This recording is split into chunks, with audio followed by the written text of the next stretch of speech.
Today he has a TV show playing to 400 million people. He's booked by Ronaldo and Jay-Z to do private shows, and the world is his stage. During his Seeing is Believing tour promotional visit to SA, we witnessed the real magic of this superstar, his way with people. So I've got some cards here. Yes. I'll give them a shuffle, like this. Just point to one, point to one. That one right there, look at it. Remember it, show everybody. Perfect. You've seen it as well, right? Yeah, perfect. What I'll do, I'm going to put it about halfway down. I'm going to put them right here. Can you see the cards, yeah? Watch. Oh my God! The son of a hairdresser, he was born Stephen Frayne and grew up on a humble housing estate in England, being raised with a sense of wonder. Dynamo, you were 7 years old when your grandfather introduced you to the world of magic. Do you remember the first illusion you ever learned? Oh, I'll never forget it, right? So this is not the first one I ever learned, it's the first one that my grandpa ever showed me, and it blew my mind, and it's the reason why I do magic today. He had a little green matchbox, and he opened it up and you could see there was loads of matches inside. He was shaking them around. There was about 20, I reckon, in there, and you could hear them rattling around. And he put the matchbox on my hand. He didn't do anything, he just snapped his fingers. And when I opened the box, all the matches had vanished. It was like impossible. It's like absolutely insane.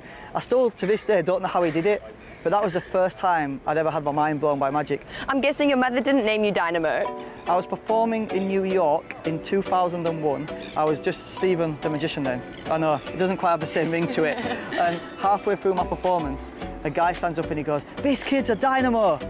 And the name kind of stuck. Like from then on, everyone at the conference I was performing at would call me the Dynamo Kid. As I got older, I lost the kid bit, but Dynamo is still alive. They say it takes years to become an overnight success. It took 8 years before Dynamo appeared on our screens. Would you say that it was your DVD Underground Magic that was the start of it all? Yeah, so like I've been doing magic now since I was 11 years old, properly. And I always had this vision to create videos and to put my stuff out there, but the TV channels didn't quite understand my vision.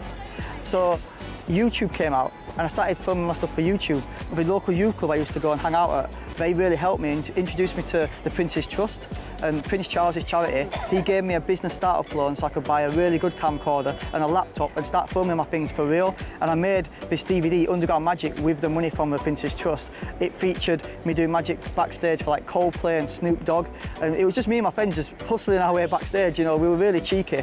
And that got seen by the right people, which I think then over the years, it took still quite a long time after that to get in the right hands and land me Magician Impossible, the TV show. But it also built up like an underground cult following, which is why I think eventually the TV companies couldn't ignore me.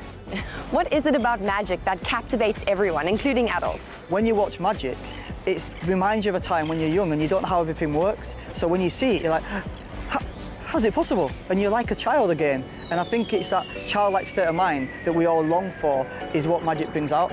So, you know, that's why I think everyone kind of gets captivated by it. And that's probably why I love it, because I'm just a big kid. I've never really grown up. I get to do these magical things all the time and kind of keep that childlike sense of wonder. Which has been the most terrifying illusion to perform? And was there ever one where, during the performance, you experienced extreme doubt? There's definitely been a few shaky moments. When I levitated above the Shard, like I was like 16,000 feet above ground level. I was the highest thing in Europe for that moment that I was up there. And I've never been the biggest fan of heights, so I was definitely scared of that. But I think the adrenaline kind of took over, and you know, I look back now and it was one of the greatest things I've ever done. Well, perhaps there's another height you can conquer. Would you like to join me up Table Mountain? The view from the top makes it absolutely worth it. We've got to go up Table Mountain, right? We're in Cape Town. Exactly. Why not? The weather's beautiful, you look good, I look all right, so we're good, let's go. Dynamo's magic is created in the world of everyday people. He never pre-publicizes his grand illusions and often uses famous but easily accessible public spaces to perform them. It's allowed him to capture the imagination of young people, and in the age of social media, his 8 million fans and over 1 billion views online make him the world's most followed magician. So welcome to Table Mountain. What do you think? This is amazing. Come on, look at that. Like, what a view. What do you like most about our country? You know what, I have to say the people. I know it sounds a bit cliched, but I went to some of the scarier areas and some of the really nice areas, and everyone I met, no matter where they were from, were so welcoming. But it just makes me love the people here more than anything. What has been your personal highlight of your career?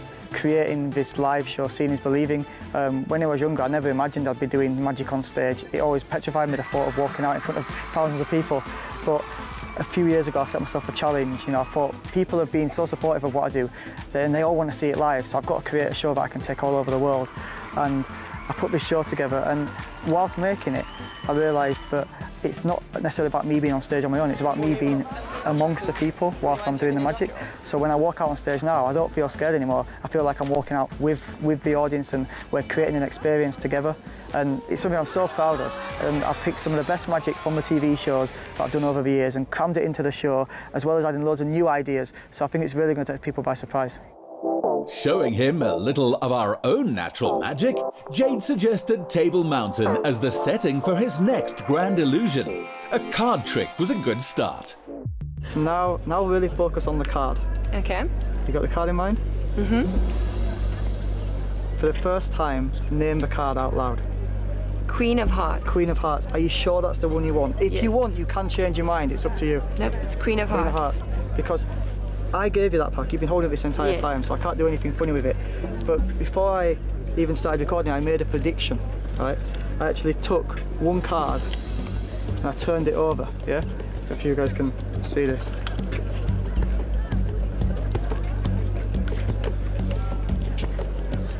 Do this nice and slowly. One card right there. Take a look. Queen of Hearts. You give me goosebumps. That's incredible. Seen as a master of his art, he believes that people need magic to bring hope and wonder back into their daily lives. It could have no greater purpose.